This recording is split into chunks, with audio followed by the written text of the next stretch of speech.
Today's episode of Off the Timeline is titled, What if Oklahoma Broke College Football by Leaving It First?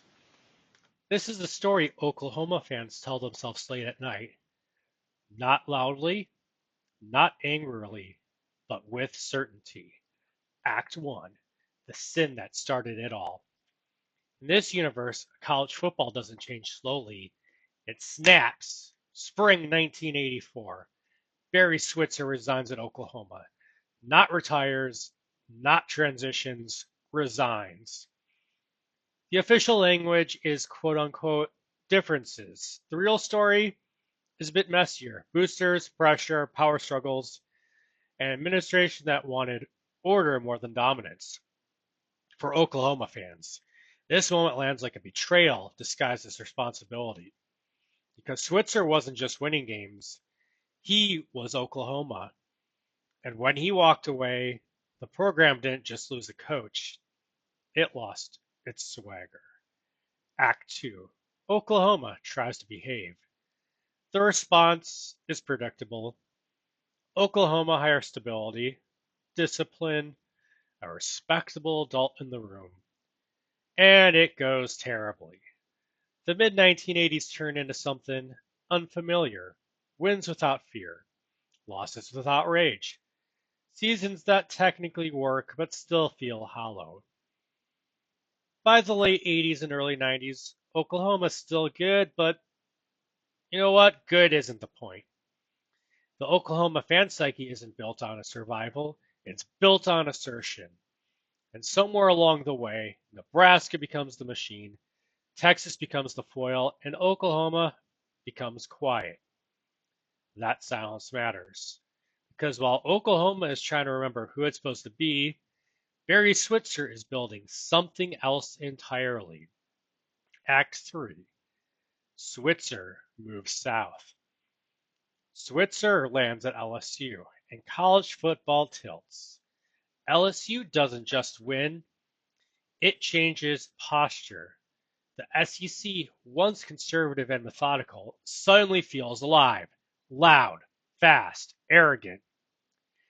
Switzer brings swagger into the Deep South and teaches the SEC something dangerous. Chaos isn't weakness, it's leverage. By the early 90s, LSU isn't just competitive, it's inevitable. And Oklahoma fans noticed something painful. The thing they lost, someone else is using it to dominate.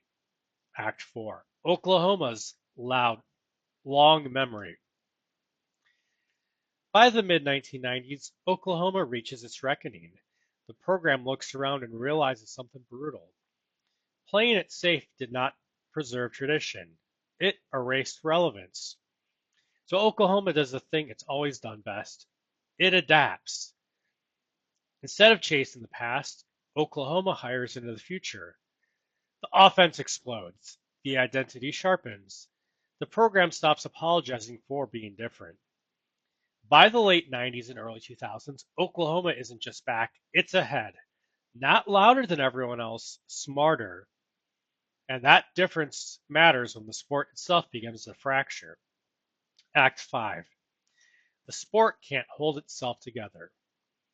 The 2000s don't just introduce chaos in this alternate universe, they industrialize it. Playoff pressure arrives early in this universe. Polls collapse under their own contradictions. ESPN turns stakes into a weekly addiction, and Oklahoma thrives. Because Oklahoma isn't clinging to structure or rebelling against it, it's using it. Nebraska, meanwhile, reaches its breaking point. Still disciplined, still proud, still respected, but no longer feared. Their last stand comes in the early 2010s, a playoff appearance that proves something painful. Perfect execution isn't enough anymore. Speed wins, visibility wins, narrative wins. And Oklahoma understands that before almost anyone else. Act 6. The SEC tears itself apart. After Switzer leaves LSU, the SEC loses its center of gravity. Alabama pushes control, Florida pushes autonomy, LSU chases the ghost of swagger without the architect who made it work. The SEC doesn't fall, it splits. And while the rest of the country argues about tradition, Oklahoma quietly makes the most important decision of the modern era. It doesn't chase loyalty, it chooses leverage. Act 7, the Superconference era. When the Superconferences form, Oklahoma isn't dragged in, it's invited. Not because of history alone, but because of adaptability. Nebraska joins for security. LSU joins for relevance. Others join out of fear. Oklahoma joins with terms. By the early 2020s, the sport looks nothing like it did in 1984. Fans revolt. Antitrust lawsuits fly. NIL money turns rosters into marketplaces. And Oklahoma? Oklahoma is still there, still competitive, still powerful, still self-directed. Act 8, Legacy. So when history asks who was right in this universe, the answer isn't loud. Nebraska was principled, but late. LSU was electric, but temporary. ESPN was powerful, but overreached. Oklahoma?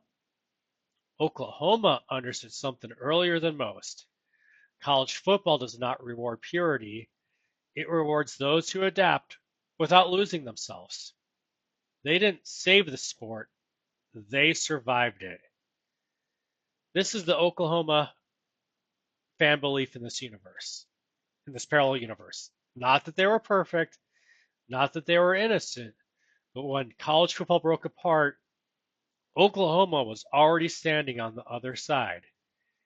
If you want more alternate universes like this, where one decision rewrites everything, like, subscribe, and tell me which program you want to put under the microscope next. Because in college football, history is just one choice away from changing.